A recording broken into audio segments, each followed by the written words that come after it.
Alright, you guys already know the drill. As you guys can see by the title and sort of ish by the thumbnail, I'm gonna drop my top three favorite bosses in Liza P. These are definitively the best bosses in Liza P. Also, don't let anyone else lie to you. My list is completely objective here. But on a serious note though, I actually haven't posted in a long time and I'm sorry for that. This video right here should make up for it a bit, mind you. You could view this as filler type video. It's just something more that I want to get out. Just something I want to talk about since I beat the game recently. It's just been sticking in my head. So hopefully you guys enjoy. Like, comment, subscribe. Yeah, peace out. For the number 3 spot, we got the Nameless Puppet King.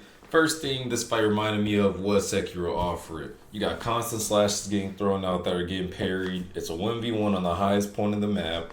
Pinocchio has a prosthetic right limb just like Wolf. Kind of funny how this fight is literally a Sekiro boss fight. Like, it's just like how they added Malenia into Sekiro in a mod. I wonder if they will do the same for the Nameless Puppet King. And if you do the same for the Nameless Puppet King, it would probably be a great fight, honestly. Like in the Sekiro verse, bro. This fight is actually really good, and I think it could mirror well with a lot of Sekiro fights. So I think, hey, mods, giving you guys good modders, my bad, giving you guys good ideas for this shit. Just if you guys do it, always remember to give me the credit for it because I put the idea out. But yeah, this just gave me real heavy Sekiro boss fight vibes. I don't know why I'm fucking up on my words, but this made it to the top 3 easily for me. Easily, I love the style of Sekiro fights, and it really gave me the Sword Saint Ishin type vibes. And 2, I really enjoy the plot twist leading up to this point and the conclusion to the fight. Probably the second most memorable fight in my opinion. This fight right here had me fighting demons. Had you ever contemplated on quitting a game due to circumstances? This boss right here was a circumstance for me because holy shit. But in all seriousness, she actually did have me ready to quit the game after the 70th attempt, bro. It took me bro, you guys wouldn't understand the amount of tries I had with this boss. This boss fight was looking nearly impossible to beat. I swear to God, bro. I sat in my chair one time, texted my friend after losing for like the 20th time in a row. On the next day of me playing prior to that, losing like at least 30 times, I hit on my friend and I was like, yeah, bro, might be done with Liza P. This might be the end of this game for me. Because, bro, this fight just felt impossible. Her whole first phase is filled with long, unrelenting combo strings that seem like they never end. Every attack she does is knocking down your health bar by at least 35%. Yes, I did the calculations. Then to top all this off, she inflicts you with electrical shock, which doubles her damage, meaning by the end of the fight, you have no heals left after you beat her. And that's only in the first phase. After you beat her first phase, you basically go into her second phase, which is 2 times harder. And now she's firing out electrical blasts, mixing with even more attacks and new attack strings. Like even now, in the first phase, she never had a bunch of electrical shock on her weapon and on the constant attacks that she was doing. Now in her second phase, it's constantly a thing on her.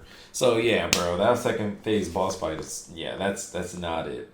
And then on top of that, I thought this boss was just impossible in general. I didn't really, bro. Every time I would go into the second phase, I would never have any health to go through. It would constantly be a barrage of attacks. She was adapting to the things that you would do. So if you dodged, she was there waiting and baiting it out pretty much to hit you with all her delayed attacks. Like, yeah, bro, that boss fight was not an enjoyable one.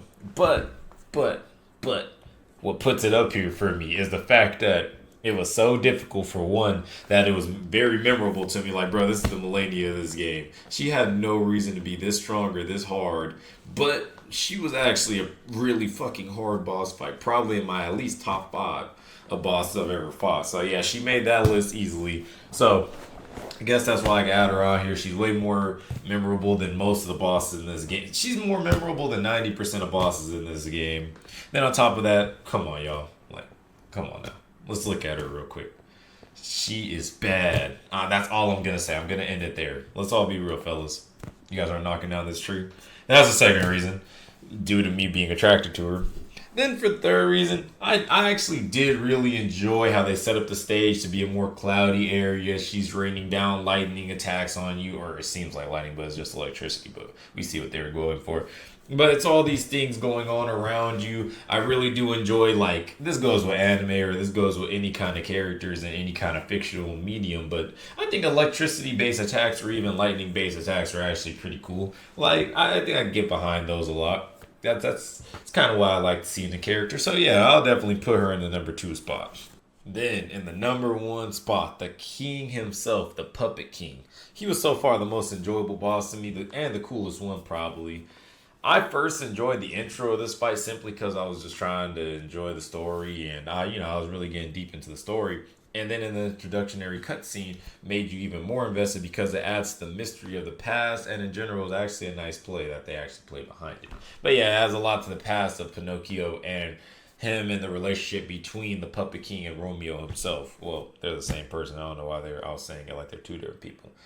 But yeah, back to this. The Puppet King himself was a fun boss fight. I don't know why I said run. It was a fun boss fight that wasn't really too difficult, but also on top of that wasn't too easy. I'd say it was the perfect difficulty. Has a really good kit by having you guess between which AoE blast he's gonna do between two long range or a long range AoE attack and a short range AoE attack. It really just depends on RNG. But his basic moveset also does have long range attacks. But at the same time, it's not that bad because you could either parry them or block them. Or this game has a decent amount of iframes, so you could pretty much just dodge whenever you feel like it. Honestly, you would just have to watch out when you get to the second phase because of the second steel pipe that comes out.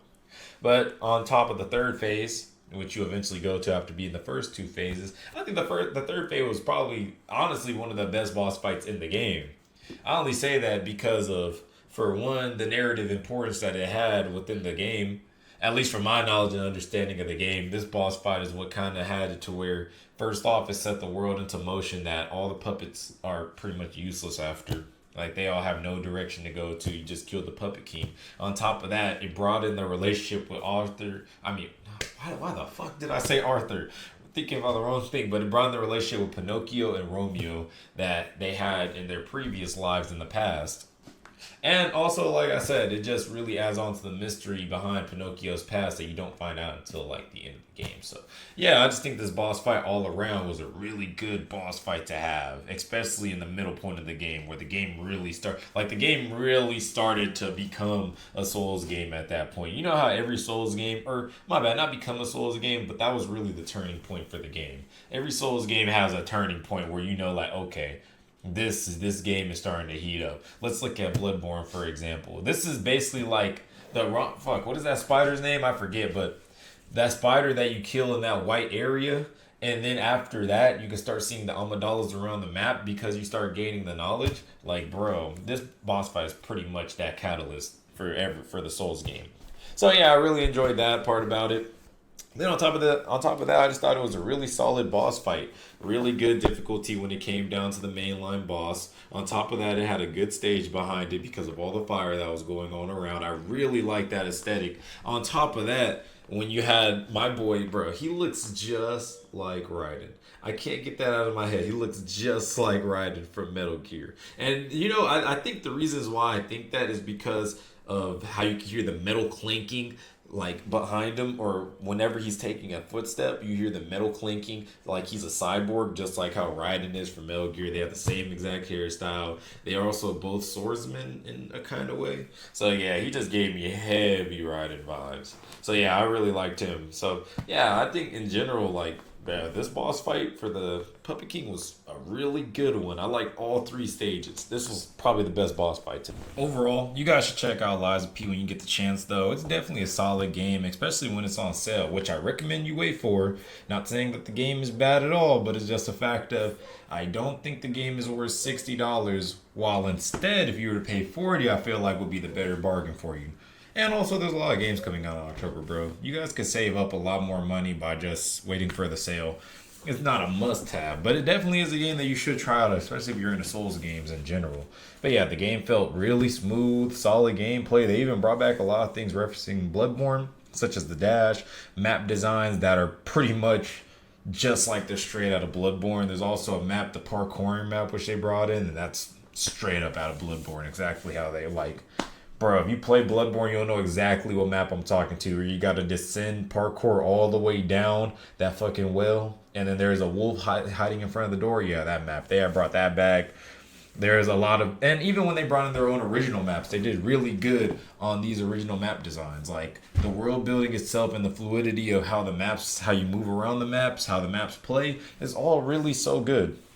Like this game is a solid game. I'm telling you, you guys should give it a chance. The lying system in the game opens up a plethora of game-changing choices that you could freely decide from. Like I said, it's a really solid Souls game, and if you're interested in it, you should get into it. Honestly, I say you won't lose anything from just getting into it. I think you'll like it way more than you think. But I'm done rambling. Thank you guys for watching the video again. I appreciate all the views and all the subscriptions. And yeah, peace out, Sun Nation.